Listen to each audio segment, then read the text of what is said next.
work with Rainey Institute. It is a great camp and a great school where you go to learn arts of all kinds, whether it's writing or reading or drama or hip-hop dance taught by Mr. Darnell Weaver here. All right. We have a great array of things for you to learn to assist you in becoming better people and having a life, you know? Because everybody wants to have a life, right? Right. So, for you today, we are going to do a quick skit for you. A skit is basically like a short acting scene where the characters come on. It can either be improvised. When you improvise, it's basically you make it up on the spot. Or it can be scripted. When it's scripted, that means the characters already have rehearsed their lines and all of that. So we are going to perform for you a skit today called Rain and the Youngsters. This skit is basically about some young people that got together and they decided they don't want to learn anymore. You know? They're like, dude, well, I don't need to go to school. I don't want to study. I don't want to do this and this and that. And I'm going to basically bring some facts from the old days to hopefully get them on the right track. And we will begin momentarily.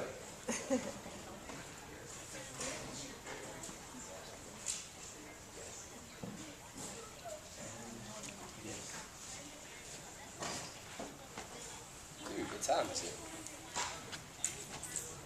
4:30. Yo, guys, what's up? Where you going? Man, we're running away from home. All this work and school and reading. What's wrong with reading? Man, our parents make us read and do all this smart stuff. Well, you want to be smart, don't you? I mean, it's good to read and learn. I mean, there's nothing wrong with it. But it's boring, and nobody wants to do it. Right? Check it out. Did you know, back in the old days, right? You know, like back in Africa, when people were still there? Back in Africa, the Europeans, they went over and they got slaves. So they captured people and they enslaved them. And they brought them over here to America, right? And they said they didn't have the ability to read. They were like, these people don't know how to read. They're not even human. And they tried to treat them like they were less than human. I mean, most of you guys might not know that. But way back then, if we were back in that time, they wouldn't even dream of giving you a book. In fact, they made laws saying that you were not allowed to read because they didn't want you to be smart. Because they knew that if you were smart, you'd have power. Because it's when you read, when you learn, you can grasp things. You can be really strong. A book is way stronger than a gun, than a knife, than a sword, because it gives you an idea to become something more, you know?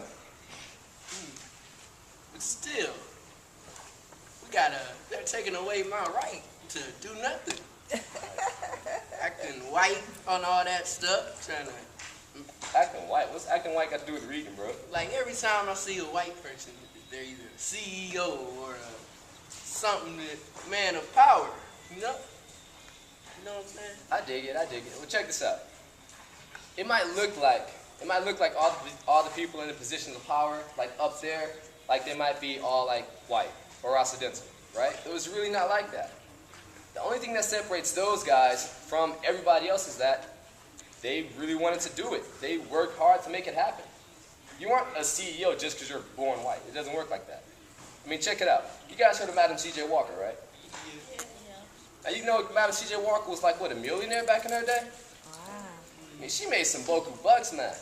And she was a black woman at that, all right? It wasn't easy for her to do that, though. She looked at a problem. She's like, my hair's falling out. Something's wrong here. So she started mixing around different ointments, and she made something that was good for her hair. And then she started selling it. And she even got her daughter involved in it. She worked as a unified group, you know? So her daughter's there. She's like distributing things through the mail. Madam C.J. Walker's promoting her products. Next thing you know, bam, she's got money. Oh, one more thing. Her name wasn't really Madam C.J. Walker. Well, she wasn't born like that. She was born Sarah Breedlove. Very interesting name. But something very important for you guys to know is that in order to be successful, you got to have a vision of yourself. She had a vision of herself. She gave her name the name Madam, demanding respect, all right? Like sir. Yeah, like sir. Next.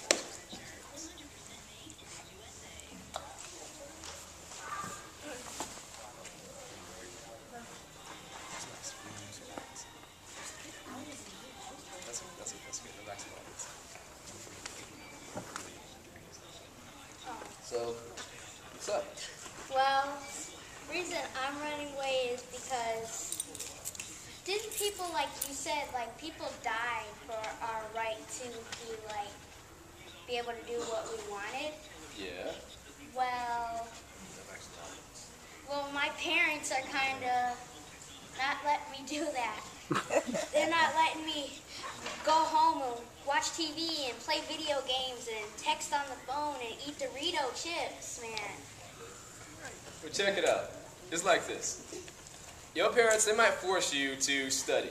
They might force you to read. They might force you to do math, all right? And some of us like it, and some of us don't. Don't. Right. It was like they want you to do that stuff so you can be better people, you know? I mean, check this out. Did you know, back in the old days, when slavery was like the end thing in American culture, where you guys, we weren't looked at as human. We were looked at as property. They looked at us and they said, okay, you work the field. You do the field. You're light, work in the house. We didn't have freedoms. We weren't treated as people. Though people like, what's her name? The lady with the Underground Railroad? Harriet Tubman. Who was it? Awesome. Harriet Tubman. Good job, young man. Harriet Tubman, she assisted in making the Underground Railroad. She made countless trips so people like us, you guys listening? Focus, man, focus. So people like us could be free, so we could have a chance to live and really do things we want to do. So we could walk down the street without being hung from a tree. So we could apply for a job and actually get it. So we could have money, so we could have our own property. Because back in those days, you weren't looked at as a person, so it meant you couldn't own anything. So people died so we could have the freedoms that we have right now today. And you guys just want to throw it away, man. Are you serious?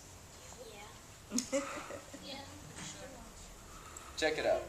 Something important that you all need to know is that way back then, our ancestors, all of our ancestors, they all wanted us to have a better future, okay? They wanted us to have a life. You guys with me? Are you listening? Yeah. They wanted us to be something more. So they died. They sacrificed their lives. They sacrificed their freedoms, or what little they had, so that we could live, so that we could be people that could decide our own fate. They basically died so we could have the freedom to be who we want to be. And that's what it means to be an American. You understand? In America, this is one country that sometimes I'm like, I didn't really want to admit that this was really a great country. No, sometimes you look at other countries and you got to realize that here we have the freedom to say pretty much what we want. We have the freedom to learn what we want. We have libraries like this that are open for free. You know?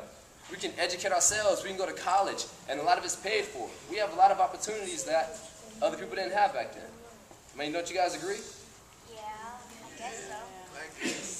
Yeah. So basically, they died for us so we'd have a chance to live. And that's why it's important for you guys to learn, go to school, and study. So, go back home. Running away is not the answer. Come on, you guys. I guess so. Yeah. I really want to leave. Guys. That's rude.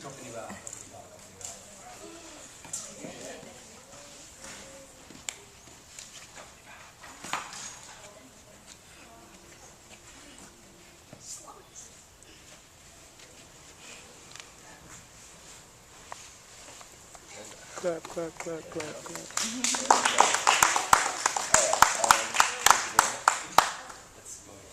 Pardon us for this brief intermission.